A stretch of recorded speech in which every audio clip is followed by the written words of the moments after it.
નર્મદા જિલ્લાના રાજપીપળામાં રહેતા હેમાંગી દોશી નેલ આર્ટ દ્વારા પોતાનું ગુજરાન ચલાવી રહ્યા છે. કોરોના કાળ બાદ શોખને તેમને બિઝનેસ બનાવ્યો. હવે તહેવાર તેમજ લગ્ન સિઝનમાં કામ મળે છે. નર્મદા જિલ્લાના રાજપીપળામાં રહેતા હેમાંગી દોશી નેલ આર્ટ દ્વારા પોતાનું ગુજરાન ચલાવી રહ્યા છે.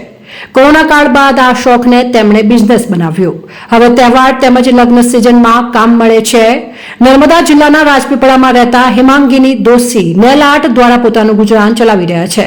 તેમને શાળાના અભ્યાસ દરમિયાન નેલ આર્ટમાં રસ પડ્યો હતો અને કોરોના કાળ બાદ આ શોખને તેમને બિઝનેસ બનાવ્યો હતો. હવે તહેવાર તેમજ લગ્ન સિઝનમાં મહિલાઓમાં નેલ આર્ટની ફેશન વધતા હેમાંગીની બેનને સારી આવક મળે છે. ગણેશ મહોત્સવ દરમિયાન પણ તેઓ નેલ આર્ટમાં ગણપતિની સુંદર ડિઝાઇન કરી આપતા હોવાથી હાલમાં તેમનું કામ સારી રીતે ચાલી રહ્યું છે. રાજપીપળામાં રહેતા હેમાંગીની દોશીને સ્કૂલ ટાઈમથી જ તેમને આર્ટનો શોખ હતો અને કોરોના કાળનો કપરો કાળ માણસને ઘણું બધું શીખવી ગયો છે. ઘણા લોકોએ પોતાની રોજગારી વધારવા માટે અનેક નુસ્ખા અજમાવ્યા હતા.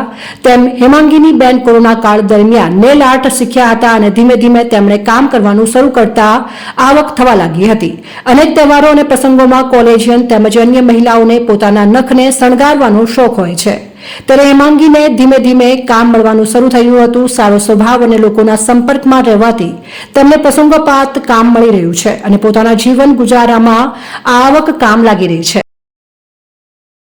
ગણપતિ ચાલી રહ્યા છે અને હું ગણપતિ ડ્રો કરીને મારા સોશિયલ મીડિયા પર અપલોડ કર્યા ત્યાં તેના પરથી મને ઘણા ક્લાયન્ટ મળી રહ્યા છે અને હમણાં બધા ગણપતિ ડ્રો કરાવી રહ્યા છે નેલ આર્ટમાં.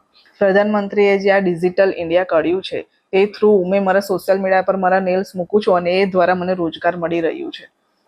નેલ આર્ટમાં મને પણ અલગ અલગ ફેસ્ટિવલમાં કરાવવાનો બહુ શોખ છે અને મને જે શોખ છે એ બધું જે કરીને મને આપે છે. જે હું એમને કહું છું કે આ રીતના મને આ ડિઝાઇન જોઈએ છે, જેમ કે આજે મેં એમની પાસે ગણપતિ દાદા કરાયા તો એમને મને બહુ જ ફાઇન કરીને આપ્યા અને બહુ ફાઇન સરસ કર્યું છે એમને.